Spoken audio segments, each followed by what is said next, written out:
Tá bom. O pessoal não... Eu ontem comi com o Lewandowski, então ontem fui de esquerda. O molho era de direita. Essa semana estou mais assim, tipo de esquerda. Boa noite a todos. Eu sou a Carolina. Queria agradecer a presença de vocês aqui, dizer que foi um prazer pra gente, da editora Martin Claret, editar o livro do Dante. Espero que vocês gostem tanto quanto a gente gostou. Agradeço a presença do Leandro Carnal também, muito obrigada.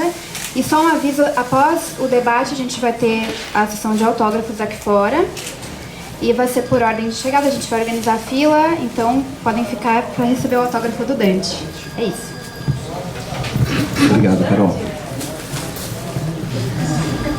Bom, gente, em primeiro lugar eu queria agradecer em primeiro lugar a Martin Claret, na pessoa da Carol e de toda a equipe da editora, que acreditou no projeto, nesse projeto que é um sonho, né? Porque ele vai muito além do livro. O livro, na verdade, é uma narrativa de uma longa história que a gente começa. Para quem for ler o livro depois vai ver. Para quem for, não, todo mundo aqui vai ler o livro, né? Quando vocês lerem o livro vão descobrir que é uma trajetória que começa há muito tempo atrás, pelo menos há 15 anos, e aí ela foi se desenvolvendo até chegar nessa fase, que eu digo assim, que é uma fase de maturidade do Laboratório de Leitura, que é a publicação desse livro. Então eu queria agradecer a Martin Claret, que é uma editora claramente comprometida com a edição de livros clássicos, e justamente o Laboratório de Leitura é uma atividade fundamentada na leitura e discussão de clássicos da literatura, então nada mais oportuno do que essa editora para publicar o meu livro. Quero agradecer ao Leandro Carnal, que no momento em que pensava em alguém para escrever a apresentação, o prefácio desse livro, né, efetivamente, não só pela nossa amizade, que já vem de longos anos, né, e de acompanhamento mútuo das trajetórias, a gente foi, enfim, apesar às vezes distante e às vezes perto, consolidando esse mesmo amor, essa mesma percepção da importância da literatura na formação. Então quero agradecê-lo não só por ter escrito o prefácio, como também por comparecer aqui hoje e estar aqui com a gente para fazer esse bate-papo sobre o livro. Quero agradecer a minha família, né, que sem eles efetivamente não haveria inspiração, não haveria força e não haveria base para que esse projeto se realizasse e esse livro se escrevesse, né? Até no sentido mesmo, porque todas as últimas obras, né, foram permeadas, né, desde bebê com cólica no colo, escrevendo a tese de doutorado, né, até nesse livro em que havia um estímulo forte, né, no sentido de acompanhar, de ler, de acompanhar os manuscritos e assim por diante, né. Quero agradecer ao Rafael Ruiz, né, meu grande parceiro nas origens do laboratório, e que até hoje a gente juntos, né, a gente tem esse grande prazer de estar desenvolvendo o Laboratório de Humanidades na Unifesp, que foi a base do desenvolvimento do Laboratório de Leitura, que é a mesma coisa, voltada para um público mais amplo. E quero agradecer a todo o público aqui hoje presente, e em especial a todos aqueles que participam e participarão do Laboratório de Leitura, né? É muito estimulante para um autor estar diante das pessoas que fazem parte da história da qual ele conta, né? Acho que é um privilégio muito grande. Não é qualquer escritor que pode lançar um livro com a presença dos personagens do livro diante dele, né? Então, para mim, é uma grande alegria poder, olhando aqui os rostos ainda naquilo que a minha miopia permite, observar várias pessoas aqui que são participantes tanto do Laboratório de Humanidades quanto do Laboratório de Leitura. Então, com esses agradecimentos, eu quero abrir o nosso bate-papo, né?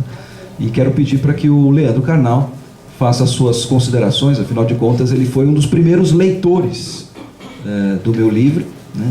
e muito gentilmente, com todas as suas atribuições e todas as suas ocupações, se prontificou no meio de toda enfim, indas e vindas que é a vida dele, escrever essa apresentação, que sem dúvida nenhuma é uma grande abertura para essa obra.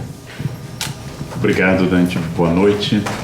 É um imenso privilégio. O Dante disse que nossa relação é antiga. Ela comemora agora em julho exatamente 30 anos, o prazo que eu estou em São Paulo.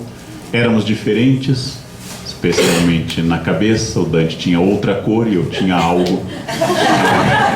Havia uma transformação. Fazíamos juntos disciplinas de pós-graduação na USP. Fizemos juntos alguns cursos na USP, como aquele que era o orientador dele, o SEB, sobre jesuitismo.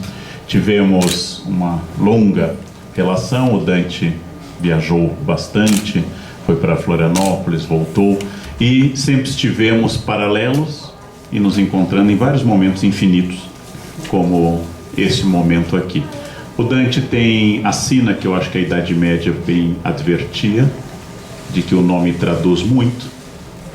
Por exemplo, o Dante tem nome de autor e reúne nos dois sobrenomes duas das mais potentes traduções literárias do Ocidente, a Espanha e a Itália.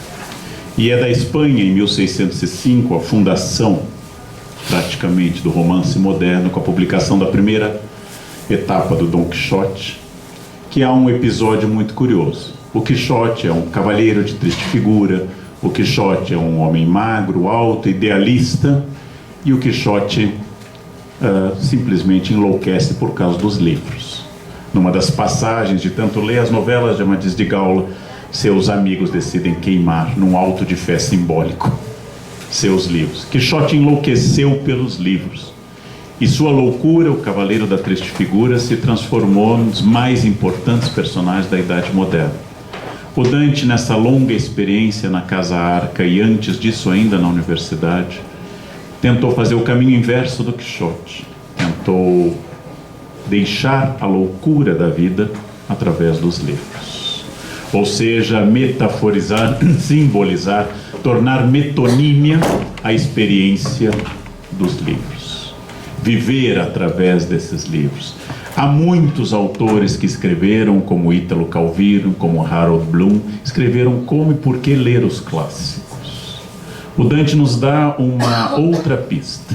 E antes de chegar nessa pista e passar as perguntas do livro, há uma questão importante, porque num texto pouco lido do Zygmunt Bauman, um texto menor de pequenas crônicas que ele fazia para o Corriere della Sera, 44 cartas do mundo líquido, ele diz que as lojas dos shoppings deveriam ser chamadas de farmácias, porque lá se compram remédios contra a ansiedade, contra a depressão, chamado compras.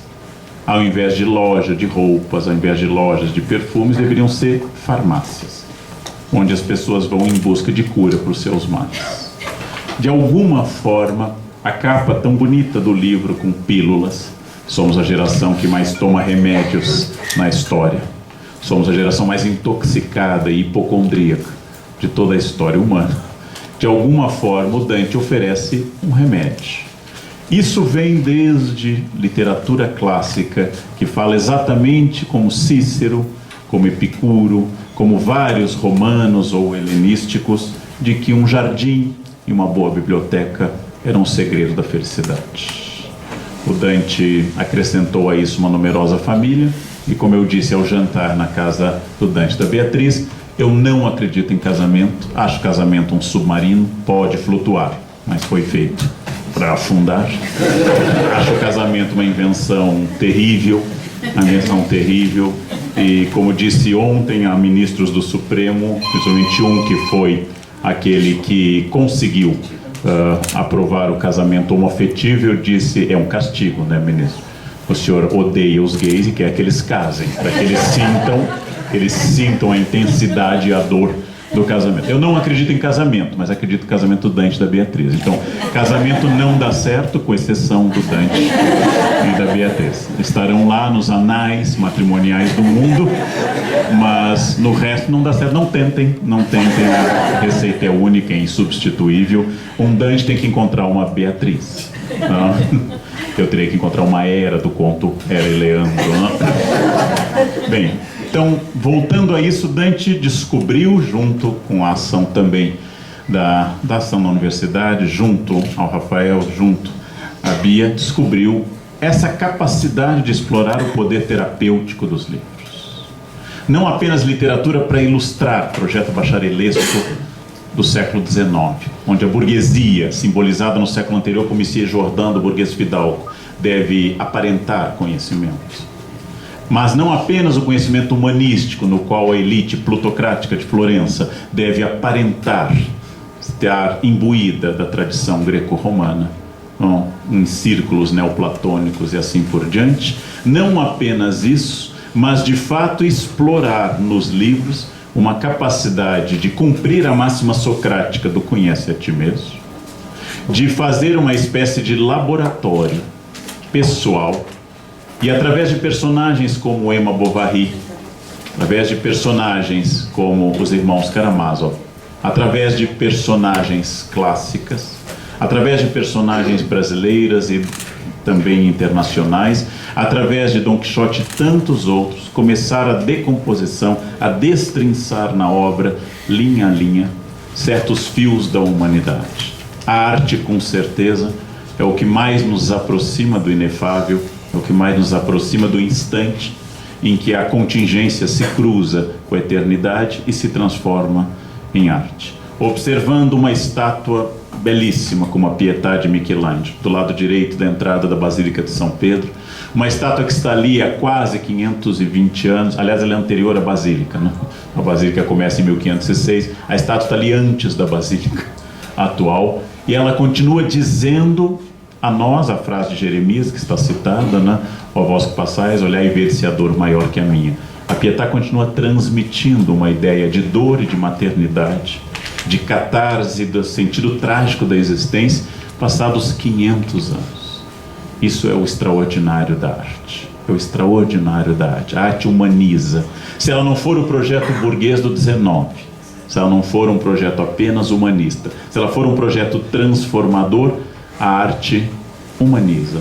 Ela torna as pessoas capazes de pensar longe. E exatamente esse aspecto que o Dante, com grande sensibilidade e imenso conhecimento literário, começou a testar.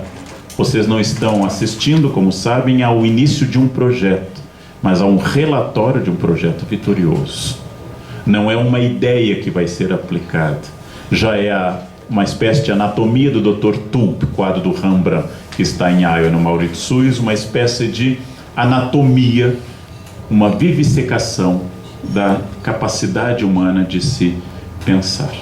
E cada vez mais, à medida que a nossa situação política e econômica vão tornando a literatura pouco imaginativa comparada com o Brasil contemporâneo, à medida em que nada que nós possamos piorar parece superar, nessa medida a arte se torna um guia, uma âncora, se torna uma capacidade de viver uma experiência única, a experiência de ler.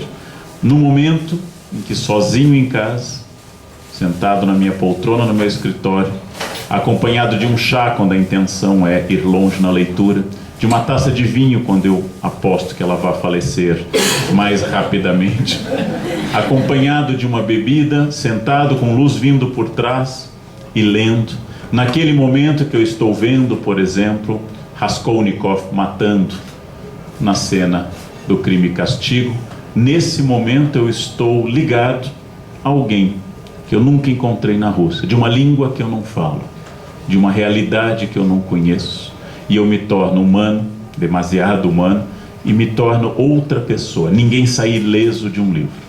O livro que eu li mais vezes na vida, o Hamlet, foi o livro que eu li mais e repetidas vezes por força profissional, por ter dado aula em curso de tradução, por falar muito do Hamlet. É fascinante. Todas as vezes que eu leio, surge um novo Hamlet. Disse uma vez num café filosófico que eu achava que não havia mais nada a descobrir no Hamlet. Em Avignon, no festival de teatro, cheguei a ver o Hamlet em cambojano, não entendendo naturalmente nenhuma palavra, mas acompanhando o desenrolar da história com muito interesse, porque conhecia muito os 5 atos da obra, porém não falo nada de cambojano, e mesmo assim a obra teve significado. Há 10 anos eu dizia, não há, já li o Hamlet quase 100 vezes, não há mais o que descobrir em inglês ou português. Não há mais o que falar. Cheguei a dizer isso num grupo de estudos da Bárbara Eliodoro, que me convidou no Rio para falar do Hamlet. Meu pai faleceu em 2010 e eu descobri que surgiu um novo Hamlet para mim. Porque agora eu tinha a experiência dele, eu era órfão. Eu tinha o espaço da dor que o Hamlet tinha. Perda da identidade paterna e envelhecimento, que é o que Hamlet sofre do 3º para o 4º ato. Um envelhecimento brutal. Perder os pais é dar um passo na fila gigantesco. Deixar de ser filho, a orfandade me aproxima da minha finitude. Nada nos dá maior dimensão da finitude humana. Todos morreremos, com exceção da Rainha Elizabeth II. Todos morreremos. Nada me dá tanta ideia da minha finitude como simplesmente perder, como eu perdi meu pai. Enquanto temos pais, somos filhos, não importa que tenhamos 70 anos, somos filhos. Sem pais, somos órfãos. E a orfandade me aproximou do Hamlet, quando ele faz cenas tão variadas sobre a memória do pai, conspurcada na cabeça dele por Cláudio e pela lascívia de sua mãe madrasta, nesse caso. Então, todas essas questões mostram que uma obra clássica, como esse livro está recheado de referências, são clássicas não porque tem vocabulário difícil, algumas são muito fáceis. Outras obras não clássicas têm vocabulário complicado. Não pelas referências eruditas, algumas têm, outras não. Outras não. O conto A Igreja do Diabo, Teoria do Medalhão de Machado, o conto do Espelho de Machado, não tem vocabulário complexo e, não obstante, redefinem nossa maneira de ser no mundo. Memórias Póstumas de Brás Cubas, Dom Casmurro, não tem parágrafo comprido, não tem palavras parnasianas, redefine minha posição no mundo. Ao terminar As Cidades e as Serras, eu sou obrigado com essa a repensar se eu quero morar em São Paulo. Eu sou obrigado a pensar que eu posso ser Jacinto, o príncipe da Graventura. Ou seja, todas essas reflexões que o Dante povoou essa obra, que eu tenho certeza que fará um sucesso enorme, são reflexões que mostram que a obra é clássica porque ela continua dialogando conosco, como a Pietà. Continua dialogando conosco como Judite cortando a cabeça de Holoférnes, de Caravaggio, em Roma. Ela continua dialogando conosco porque ela tem tanta humanidade, em todos os sentidos da expressão humanidade, que ela se torna uma obra basilar, transformadora, extraordinariamente rica e umidificadora para que nós possamos germinar sempre mais. É o contrário do Dom Quixote. Dom Quixote enlouqueceu. Para ser justo, ele já era louco quando começou a ler as obras. Não vamos confundir as duas coisas, né? Ele já era louco quando começou. Mas Dom Quixote encontrou na literatura a capacidade de expandir a sua fantasia. E, através da experiência do laboratório de leitura, eu não sei se você pronuncia Lablay ou Lablay, não sei a pronúncia, Lablay, através do Lablay, a capacidade de resgatar essa companhia extraordinária, que uma aluna minha disse há quase 10 anos, e eu repito com frequência: a velhice de quem não lê é muito solitária. A velhice de quem não ama livros é devastadoramente solitária. Olhando na minha estante daqueles livros que eu leio e releio com mais frequência, e sabendo que eu posso abri-los a hora que eu quiser e que eles vão se revelar, e eu vou ser transformado, isso é de uma generosidade maravilhosa. Sejam os livros em papel, sejam os livros hoje em computadores, em tablets, a capacidade de ler. E como eu agradeci pessoalmente a ela na Feira do Livro em Porto Alegre ano passado, a professora que me alfabetizou em 1968, aos 5 anos de idade, me deu, fora os meus pais, o presente mais extraordinário da minha vida. Fora a vida dada pelo meu pai e pela minha mãe, ela me deu um presente que eu uso diariamente, que se tornou um instrumento profissional e de consciência. foi a pessoa que mais transformou minha vida. Quem alfabetiza alguém torna-se parte estrutural e atômica dessa pessoa. E até hoje, passados tantos anos, a professora Glacy está comigo. Eu a reencontrei na Feira do Livro o ano passado. Não? E é muito interessante fazer isso. Quer dizer, ela me viu um pouco mais novo, 5 anos, agora ela me vê no passado com 53, ela notou diferenças aqui e ali, e no meu imaginário ela continua a mesma. Ela continua absolutamente a mesma que está na foto que eu tenho da nossa turma de primeiro ano, em 1968. O mundo se transformou, 68 era uma agitação mundial, o mundo se transformou por completo e a leitura continuou. E continua. Esse poder extraordinário. Eu tenho uma relação quase xamânica ou mágica com a ideia da leitura. Não? E aí lamento, como eu disse em recente artigo no Estadão, que professores universitários digam: essa é a carga de leitura do semestre. Carga pressupõe dor, castigo. Não é uma carga de leitura, é a quantidade de obras que vai te ilustrar, te transformar, te fazer alguém profissionalmente interessante. Quando eu fico mais enfático, eu uso tu original. Quando eu estou mais racional, eu uso você. Então essa é a carga de leitura que nos transforma. E isto é extraordinário. Então a primeira questão que eu quero propor ao Dante, que é o autor e o descobridor deste filão extraordinário de instrumentalizar o livro na prática como terapêutico, é exatamente quais foram as mudanças do método dos livros e como você notou que as pessoas começavam a ser transformadas pela leitura num mundo que ninguém mais quer parar ou pensar, porque o tempo se acelerou, especialmente em áreas urbanas como São Paulo. Então, como elas se transformaram?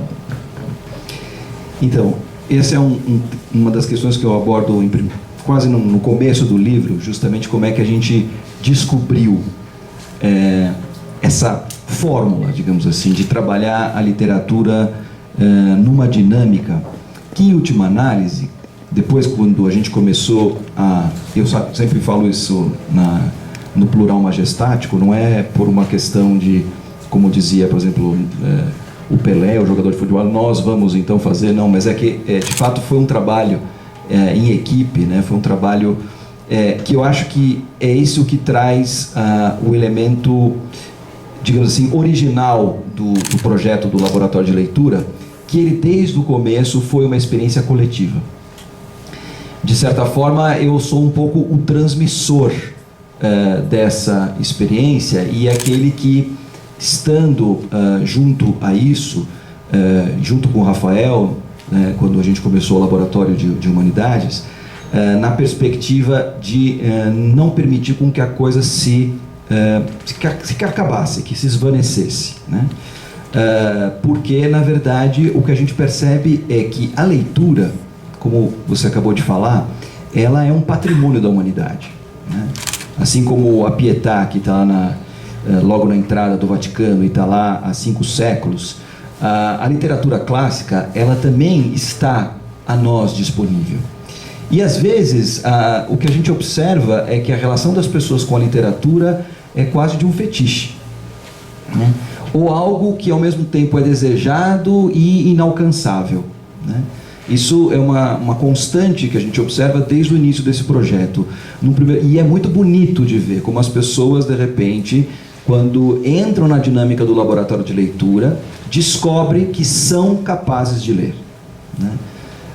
Nesse ponto, é muito interessante o diálogo que eu estabeleço aqui nessa obra, por exemplo, com um autor que eu gosto muito, que é o Todorov, num livro que ele escreveu já praticamente no final da vida, talvez tenha sido a penúltima ou a última obra dele, que chama-se Literatura em Perigo, onde ele diz o grande desserviço, em certa medida, que a crítica literária fez à literatura, na medida em que ela sequestrou a grande literatura das pessoas comuns. E a academia acabou produzindo a ideia de que os clássicos eram objetos de estudo de departamentos acadêmicos nas universidades. Isso tirou das pessoas uma possibilidade de encontro com a humanidade e, portanto, de encontro com elas mesmas, que é uma coisa que tem um papel, ou tem um aspecto dentro da perspectiva da desumanização que a gente vive hoje muito grande. Então, nesse sentido, o que a gente observa é que quando você dá a oportunidade para as pessoas fazerem essa experiência da leitura do clássico, dentro dessa metodologia que a gente desenvolveu, é algo libertador e algo revelador. Revelador, em primeiro lugar, para as próprias pessoas que fazem a experiência, e revelador também para nós que estamos, de certa forma, propondo a experiência. Eu acho que a grande originalidade do laboratório de leitura, que na verdade o que nós estamos fazendo? A gente está simplesmente, num primeiro momento, propondo que as pessoas leiam obras de 2.000 anos, 3.000 anos, 500 anos, 100 anos, 20 anos, 30 anos, depende muito, né? Eu costumo dizer sempre para todos os grupos e para todas as palestras onde eu vou falar sobre esse assunto que Homero, Shakespeare, Cervantes, Machado de Assis não continuam sendo lidos e relidos e traduzidos e retraduzidos porque eles têm uma boa assessoria de marketing, mas é porque eles têm algo a dizer para nós, independentemente da língua, independentemente da cultura, independentemente do tempo, né? Como você acabou de falar quando estava falando do Dostoiévski, né? E de como é que ele te transporta para uma outra temporalidade, para uma outra língua, para uma outra espacialidade, que é uma experiência amplificadora, que é uma experiência transformadora, efetivamente. O que eu descobri é que quando você junta pessoas que estão nesse mesmo esforço de ler uma obra clássica, porque toda obra clássica tem, em certa medida, um preço a ser pago, né? E quando as pessoas estão dispostas a pagar, e tudo fica mais fácil quando a gente faz com o outro. Eu tenho bastante autoridade para dizer isso, porque lá em casa somos muito outros, né?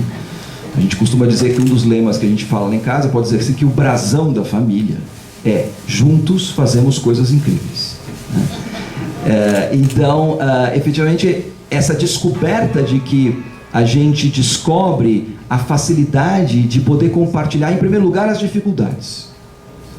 E aí a gente começa a perceber que a obra clássica é fácil e, ao mesmo tempo, difícil para todos. E quando a gente está fazendo isso em conjunto, uns podem ajudar os outros a ler. Então, o que a gente começou a perceber, e eu relato isso muito fartamente no livro, com narrativas de vários participantes do laboratório, que dizem, se não fosse o laboratório de leitura, eu não teria continuado a ler este livro. Eu não teria conseguido chegar ao final dessa obra. Então essa é a primeira grande vitória que o laboratório propicia, né? Fazer com que as pessoas, por exemplo, peguem um Dom Quixote, que é um livro longo, Crime e Castigo, um Irmãos Karamazov, ou mesmo um Ana Karenina, né? E enfrentem. E esse enfrentamento, que no começo do problema, quando a pessoa pega o livro e realmente ela sente o braço doer, né? Quando ela fala assim, não, isso aqui vai ser impossível, né? E ela começa a perceber que esse enfrentamento, mais do que o enfrentamento propriamente dito, é um caso de amor que vai se estabelecendo entre o leitor e a obra, né? Ela obviamente vai experimentando uma vivência e uma coisa extraordinária, né? Que ela vai comunicando. Eu costumo dizer também que ter uma possibilidade, claro, a leitura é em primeiro lugar uma experiência solitária, você mesmo e tem que ser, né? Essa coisa de você encontrar o seu cantinho com a sua luz, com o seu vinho, o seu chá, o que seja, o seu cachimbo, que é a coisa que eu mais gosto atualmente de fazer, pegar, acender meu cachimbo para ler um livro. É um momento muito nosso. Mas na hora que a gente está fazendo essa experiência, tudo aquilo que a leitura vai suscitando para nós vai exigindo um interlocutor. Eu, por exemplo, depois de quase mais de 15 anos fazendo essa experiência de ler e discutir os livros no laboratório de leitura, já não consigo mais ler para mim, né?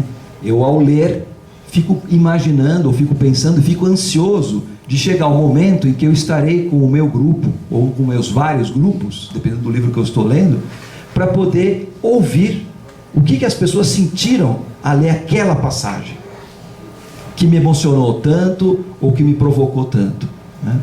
E eu imagino que todos que participem do laboratório sintam a mesma coisa.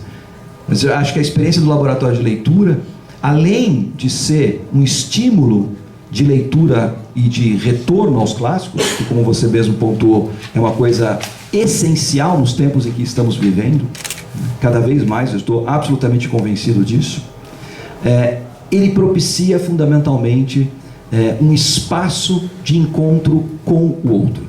E venhamos e convenhamos, né? Por mais que a gente diga que a gente nunca esteve tão conectado como estamos hoje, através das redes sociais e assim por diante, na verdade nós nunca estivemos tão solitários. Então eu acho que, fundamentalmente, o laboratório de leitura, dentro desse âmbito, dentro desse espaço, desse contexto desumanizador, fragmentador, isolacionista em que nós estamos vivendo, isso se reflete no âmbito da política, se revela no âmbito da cultura, ou mesmo no âmbito médico, clínico, né? As patologias da modernidade, que são todas resultados desse processo. A gente estava agora lendo, inclusive, estamos ainda lendo num dos grupos lá da Casa Arca, 100 anos de solidão, né? E essa temática da solidão latino-americana e da solidão de cada um de nós, aparece de uma forma muito forte nesse debate. Eu vejo com o laboratório de leitura algo que vai na contramão desse processo, né? O laboratório de leitura tem se mostrado, em primeiro lugar, um encontro das pessoas com os clássicos e o encontro dos leitores com outros leitores. E nesse encontro se compartilham afetos, se compartilham questionamentos, reflexões e, principalmente, uma coisa muito bonita que sempre me estimulou desde o princípio, descobertas.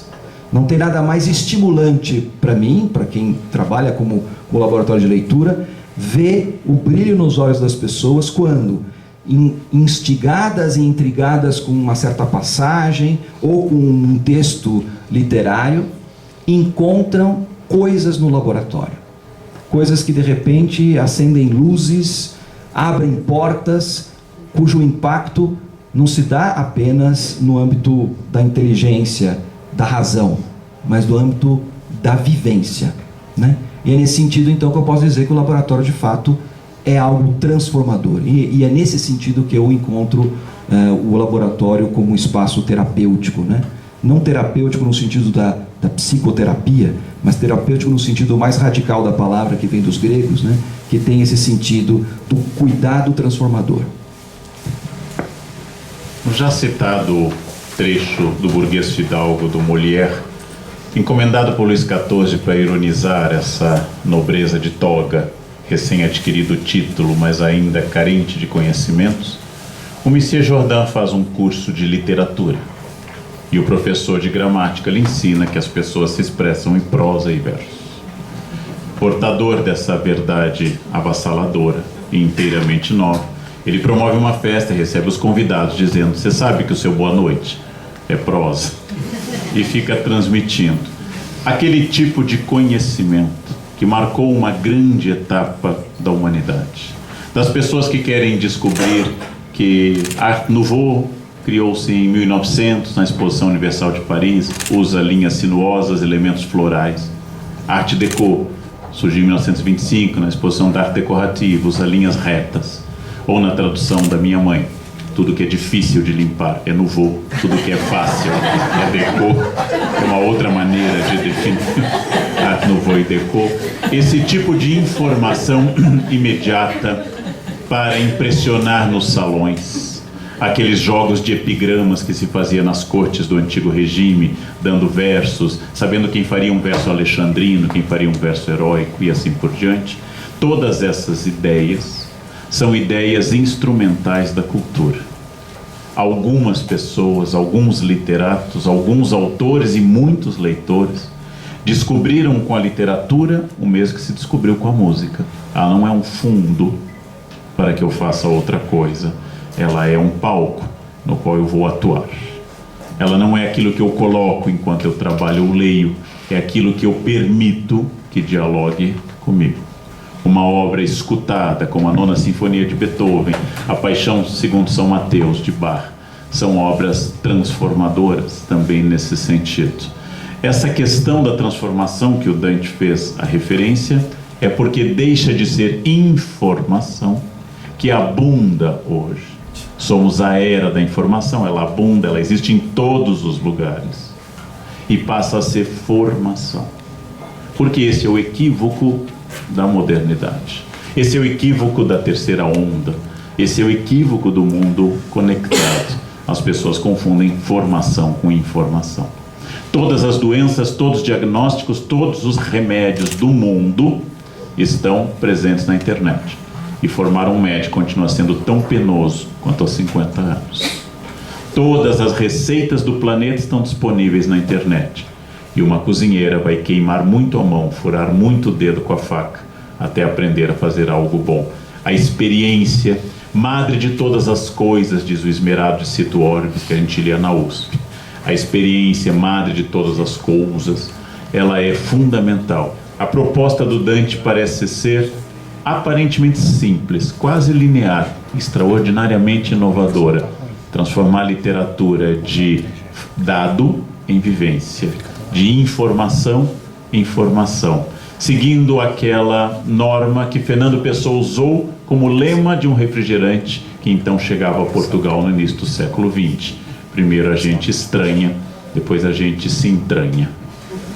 Ao fazer esse lema para um refrigerante na época, que manda a ética que não se reproduzam nomes comerciais, não, mas que existe até hoje, refrigerante, ele tinha que ensinar que, apesar do gosto inicial ser estranho para aquela geração, haveria um elemento que ia penetrar em você, que é o entranhamento. Na verdade, o processo que está aqui atrás da proposta que eu li atentamente na obra do Dante é como fazer uma pessoa se apropriar desse legado e através disso tornar-se diferente. Diferente das pessoas que, com a redução vocabular, aqui não é uma reclamação clássica de português bacharelesco ao estilo Rui Barbosa, de quem acabei de reler um volume. Não é que você vá se tornar melhor se souber que erga-siotiquerológico, quer dizer, coisas que vêm por acaso. Não é isso que te torna melhor.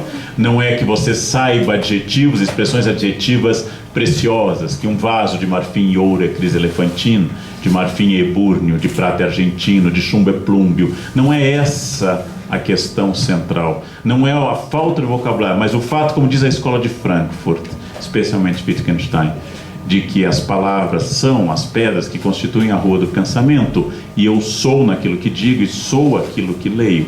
Logo, quanto menos palavras eu tiver, menos experiências eu tiver, mais pobre é o meu pensamento.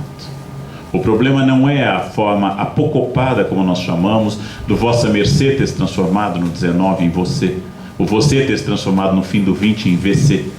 E provavelmente nessa mesma dinâmica, em uma geração, será apenas o som do V. O problema não é reduzir, mas, como muito bem lembrou outro clássico, George Orwell, denunciando todos os totalitarismos do mundo, sejam de direita ou de esquerda. Quando escreve sobre o mundo de 1984, a principal função da ditadura lá era reduzir as palavras da novilíngua. Ou seja, quanto menos as pessoas tiverem vocabulário, gramática, referência, mais fácil dominá-las. Essa questão é uma questão central. Então, nisso eu vejo também, no sentido aristotélico da palavra, e passando a palavra ao Dante de novo, uma opção política. Não apenas existencial, mas política. Um homem que lê é um homem difícil de ser dominado. Não que grandes ditadores não tenham sido ilustrados, e não que o nazismo não tenha ocorrido no país que tinha a quantidade maior de doutores por 100 mil habitantes da Europa, que era a Alemanha. Não que a literatura não possa também impedir que um filósofo formado em Heidelberg, como por exemplo o ministro da propaganda nazista Goebbels, exista. Não que um ideólogo do nazismo, como o arquiteto sobre quem escrevi hoje uma crônica, Rosenberg, também não possa ser ilustrado, não possa ser poliglota. A literatura é um instrumento como um martelo, pode servir para um prego e pode matar uma pessoa. Então livros também são perigosos. Quando enveredam por um caminho, como Mein Kampf de Hitler, quando enveredam por um caminho do racismo, do preconceito, do ataque, eles também podem ser perigosos. E os livros clássicos também são uma opção política, opção de libertar este poder de parteiro que tem o autor, de trazer todas as coisas dentro de nós. Uma curiosidade que o público talvez tenha: na casa de um ferreiro, qual é a matéria do espeto? Seus filhos leem? Leem muito. Leem. É importante, né, meninos? Concordem. É mal, né? Não, inclusive, dos 5, 4 já se... Aliás, os 5, né? Porque o Rafa também já participou dos... Porque lá na Casa Arca a gente também já, desde do ano passado, final do ano passado, iniciamos os ciclos de laboratório Kids e Teen, né? Que é a nossa ideia de trazer o laboratório cada vez mais para baixo, né? Ou seja, de criar espaços de experiência da leitura de uma forma diferente daquilo como se faz na escola, onde você tem que ler o livro para depois fazer prova, né? E obviamente nesse sentido você cria uma relação absolutamente chata com a literatura, né? Antipática. Então a ideia, claro, às vezes é difícil você convencer os meninos de que o que ele vai fazer lá na Casa Arca é diferente daquilo que ele faz na escola, né? Ele sempre está com aquela ideia de que a mãe está levando ele lá para ele fazer uma espécie de recuperação em leitura, né? Por isso que a gente propõe livros que em geral não se propõem na escola, como por exemplo Crônicas de Nárnia, como por exemplo Harry Potter, essas coisas todas que eles falam, isso é legal de ler, né? Então os 5 já participam já há bastante tempo do laboratório de leitura e isso também tem contado como um dos elementos de aumento de despesa familiar, né? Porque todos eles precisam, cada um deles, ter o seu exemplar. Não basta a grande dificuldade de dividir exemplares de leitura. Mas esse é o tipo da coisa que eu faço com grande satisfação e grande alegria.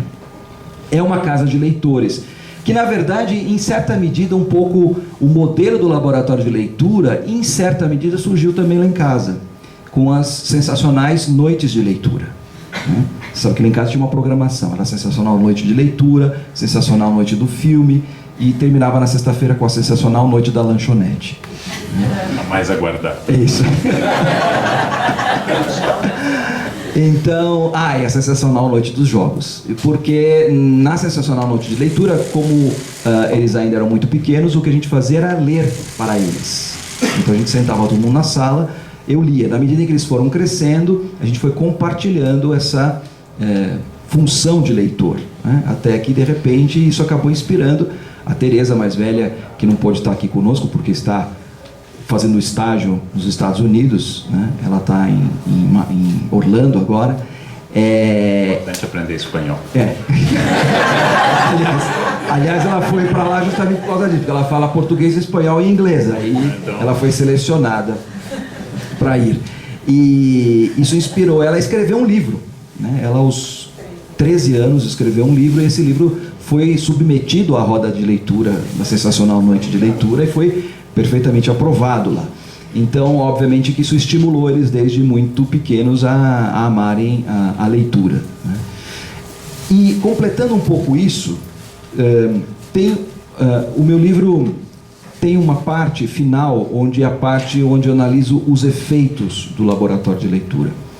E ouvindo você falar agora um pouco sobre essa experiência de resgate da humanidade e, ao mesmo tempo, do empoderamento que a palavra, que a língua dá, eu lembrei de uma das narrativas que eu reproduzo aqui no meu livro, que de certa forma ilustra, em certo sentido, o quanto que o laboratório de leitura pode ser entendido como um espaço de formação de leitores, né? E eu gostaria de ler esse trecho. É de uma moça que participou de um grupo ainda bem alguns anos atrás, na Unifesp, e ela depois transmitiu oralmente essa narrativa, que depois eu transcrevi e reproduzo aqui no meu livro. Ela diz o seguinte, está na página 156. Tá vendo como o pessoal treinadinho, Leandro? É super treinadinho. Página 156, último parágrafo, diz o seguinte: venho de uma família muito simples. Meu pai era um homem muito simples. Mal chegou a completar os estudos, mas valorizava muito o conhecimento e a cultura. Era muito trabalhador e não deixava faltar nada em casa. Procurou sempre que estudássemos nos melhores colégios que ele podia pagar. E principalmente, todo o dinheiro que sobrava, ele investia na compra de livros. Livros bons, principalmente clássicos. E assim, conforme meus irmãos e eu íamos crescendo, víamos a biblioteca da sala ir aumentando. Quase todo dia, meu pai chegava com um livro novo e colocava na estante dizendo: mais um para a coleção de vocês. Nós olhávamos aquilo e não dávamos muita bola. Ele mesmo não lia. Dizia que não tinha condições suficientes para ler aquilo, mas que sabia que era muito bom e que nós um dia iríamos ler. E assim a estante foi se enchendo de livros. De vez em quando eu dava uma olhada. Tinha muitos daqueles clássicos da editora Abril, de capa dura, vermelha. Eu então olhava os nomes dos autores, nomes difíceis, estrangeiros, o título dos livros, e tudo me parecia algo tão difícil, tão distante. Folheava aqueles volumes grossos, com aquelas páginas que não acabavam mais. Meu Deus, quanta letra, quantas palavras. Sabia que havia algo de muito importante e sério lá. Mas, quando tentava de fato ler algum daqueles livros, quase não entendia nada. Me dava um sono, ou então um desespero. Com o tempo, fui deixando de lado aquilo tudo. Fui desistindo. Imagino o quão doloroso deve ter sido para o meu pai, pois nenhum de nós, de seus filhos, se interessou por aquela biblioteca. Ele até que tentava, incentivando, pedindo, mas nós estávamos interessados em outras coisas. E assim, a biblioteca foi ficando como uma simples peça de decoração na sala. As pessoas que iam nos visitar se espantavam de ver tantos livros e nos perguntavam sobre o que falavam. Mas a gente nem tinha o que responder, porque nenhum de nós tinha lido nenhum daqueles livros, pelo menos não um inteiro. Quando meu pai morreu, minha mãe quis doar todos aqueles livros. Nunca ninguém mexe nesses livros, só fica juntando pó, ou seja, mais ao estilo Art Nouveau, né? Disse ela. Mas nós deixamos, era como se estivéssemos desrespeitando a memória de nosso pai. E depois, eu ainda tinha esperança que algum dia eu mesmo iria começar a ler aqueles livros. Não sei, alguma coisa me dizia que era para deixar os livros lá. E assim foi ficando, e assim foi passando o tempo. Até que um belo dia uma amiga veio me falar que estava participando de um grupo de leitura e que estava adorando, que estava transformando a vida dela. Ela estava tão animada e falava tanto desse tal de laboratório. Ela me dizia que já tinha lido uns 4 livros maravilhosos e que os encontros eram fantásticos, e que ela ia começar a ler um livro do Dostoiévski. Na hora, lembrei desse nome e disse para ela que eu tinha esse livro em casa. Então ela me disse: por que você não aproveita e vem também? Vem, você vai ver que é demais. Eu então respondi que aquilo não era para mim, que eu não conseguia ler um livro daqueles tão grosso e tão difícil. Mas ela insistiu tanto que eu acabei indo. Fui na primeira reunião das histórias de leitura, sem obviamente ter lido nada. Trazia apenas o livro do Dostoiévski embaixo do braço. Qual não foi minha surpresa ao encontrar lá não apenas pessoas cultas, estudadas, mas também gente normal.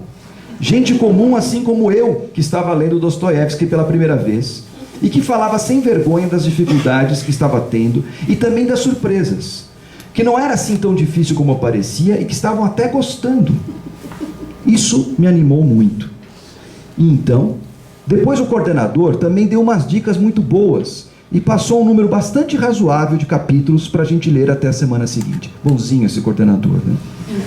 Saí de lá tão animada que já comecei a ler o livro no metrô, voltando para casa. A partir daí não parei mais. Aquele encontro foi não só um incentivo, mas acho até que uma libertação. Não era preciso que eu entendesse tudo, e caso eu tivesse alguma dúvida, podia trazer no próximo encontro, sem medo, sem vergonha. Nossa, que descoberta! Descobri que eu sabia, que eu podia ler aqueles livros todos, que aquilo tudo não estava escrito para pessoas de outro nível de inteligência, mas para gente normal e meio ignorante como eu.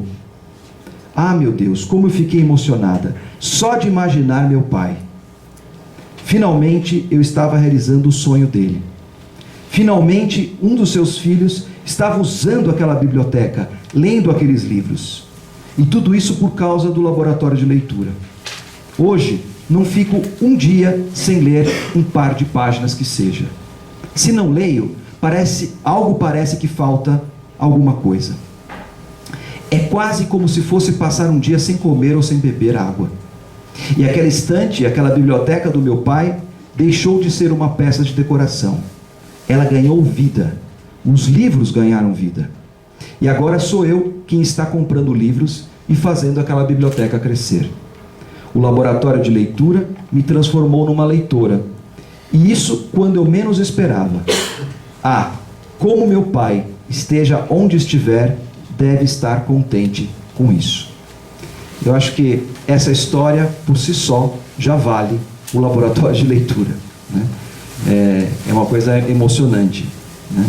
De ver o quanto que a gente pode fazer pelas pessoas através de uma coisa que surgiu, como eu conto também no meu livro, de uma forma absolutamente inopinada, não deliberada, né? E que de repente, depois de um certo tempo só, que a gente percebeu o potencial e a força dessa metodologia. Nós estamos chegando ao final e eu lembrei de uma velha piada que se conta sobre o Padre Vieira. Dizia-se que Vieira pregava aos escravos recém-desembarcados no porto de Salvador em latim, com citações bíblicas.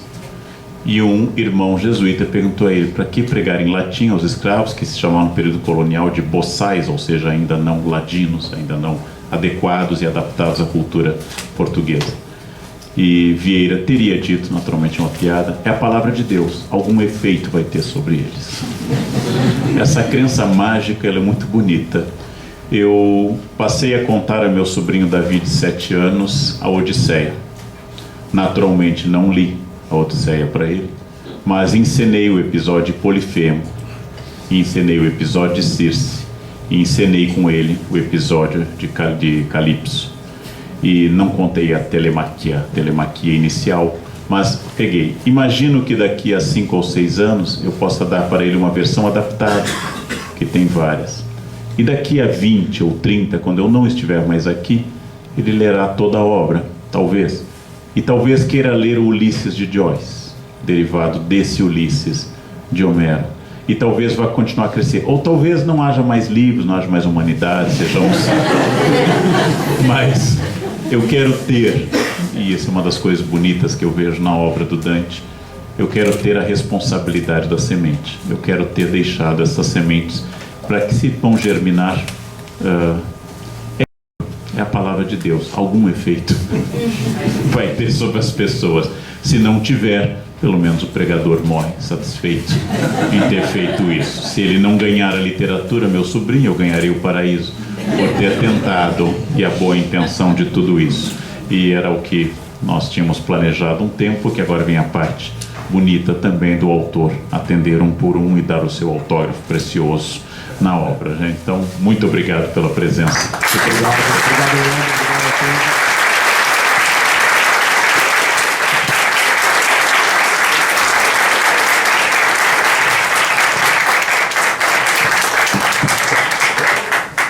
Então agora, quem quiser o autógrafo, eu vou estar na parte lá de fora. Tem que ser jovem, que as máquinas obedecem. Se não for jovem, as máquinas não obedecem.